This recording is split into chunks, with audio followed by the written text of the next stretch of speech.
Good morning বন্ধুরা। সকাল বাজে 6:45। আমি ঘুম থেকে উঠে গেছি।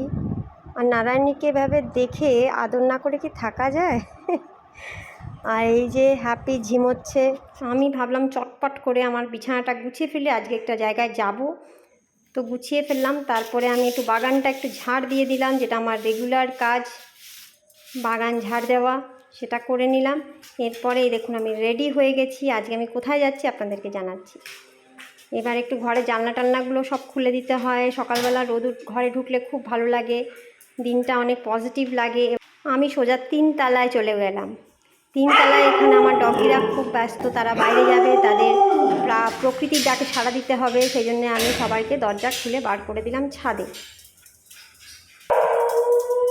ছাদে দেখুন কি সুন্দর ওয়েদার আজকে।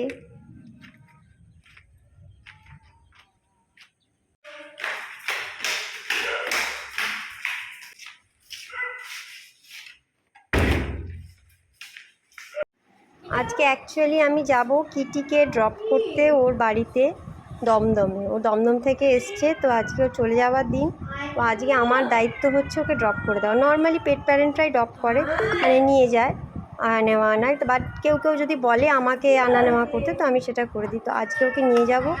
এই যে কিটিকে আমি ভরে ফেলেছি, তো এবার গাড়িতে আমি নিয়ে যাব। গতকাল বৃষ্টি হয়েছে, রাস্তার অবস্থা আবার খারাপ। একটু যাও শুকিয়েছিল, আবার সেই আগের মতন।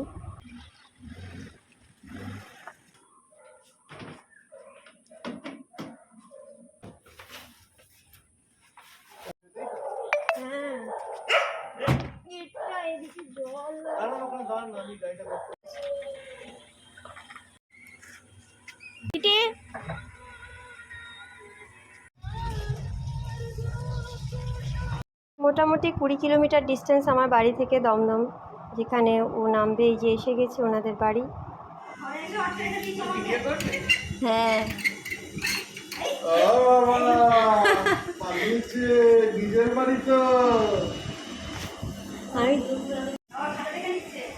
হ্যাঁ, আর এটাতে ঢোকা যাবে না, এইটা ভয়ঙ্কর জিনিস।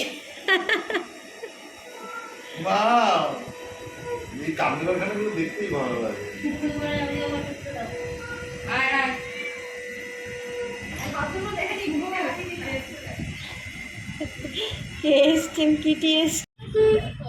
সকাল 7:30টায় বেরিয়েছিলাম, সকাল 9টার মধ্যে আবার আমি বাড়িতে ঢুকে গেছি।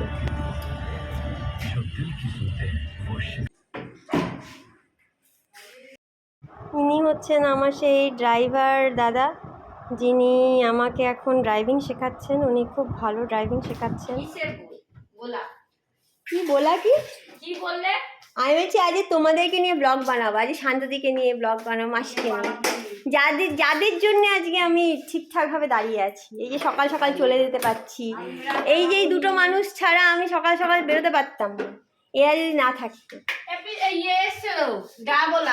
আমি পরে এসো, এখন নেই মালিক, আমি কিছু বলতে পারবো না। তা ঘুরে ঘাড়ে দেখে বলছে সব পড়ে যাচ্ছে, এই হচ্ছে। এই একটু গুড় দাও না, এত গুড় রয়েছে, সব চিনি দিচ্ছ। কি জানি, আমি কি জানি, দাঁড়া ফ্রিজে গুড় আছে।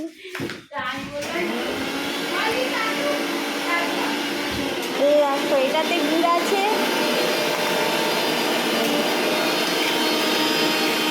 তো মঙ্গলবারে আজ বলেছি।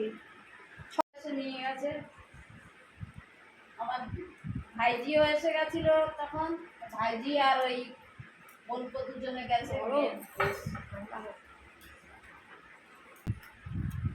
দুটো গন্ডগোল হচ্ছে তোমাকে বলতে চাইছি। একটা হচ্ছে আলু সেদ্ধ দিচ্ছ, কোথায় পড়ে থাকছে, আলু পাওয়া যাচ্ছে না।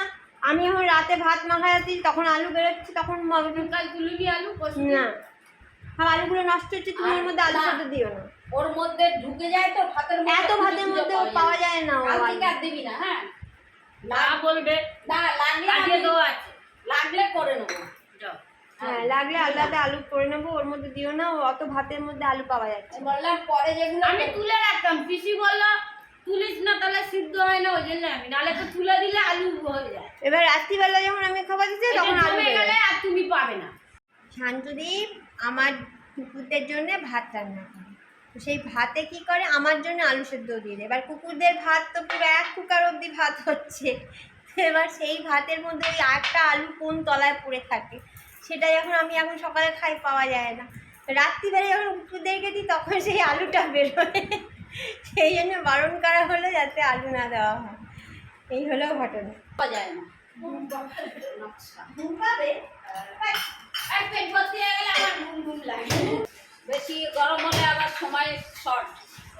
বেশি তুমি খাওনি তোমার জন্য। আমি খাই, তুই খা। ও দি আমি খাওয়া সারে দেখবে কি বলি। কেমন হয়েছে পিসি জানতে চাইছে তো, কেমন রান্নাটা হয়েছে খেয়ে বলো। জানতে চাইছি না, খা একটু খেয়ে দেখুন কেমন লাগে। হয়তো ও তো বাড়িতে এগুলো করে না, আমি করি। পায়েসও করি না, আমিও পায়েস করি। পায়েসও করে না, করতে পারে না বলে করে না, খায় না। ছেলেরা মাসির বাড়ির থেকে খেয়ে আসে। তোমাদের ফ্রিজে তো বরফ হয় না, আমার ফ্রিজে এরকম বরফ হয়ে যায় কেন গো? এটা পরিষ্কার করতে হয় মাঝে মাঝে। কিটা পরিষ্কার করবো? সেটা বন্ধ করে রাখতে হয় কতক্ষণ? না ওই যে একটা বটন আছে না লাল রঙের, যে গোলটা ভিতরে দেখো, রাত্রিরে টিপে রাখবি, সকালবেলা গোল একটা লাল রঙের বাটন আছে, যে গোল চাকতিটা যেটা দিয়ে টেম্পারেচার কন্ট্রোল হয়, মাঝখানে একটা লাল বাটন আছে, ওই বাটনটাকে টিপে রাখবে, তো পুরো পরিষ্কার হয়ে যাবে। জানি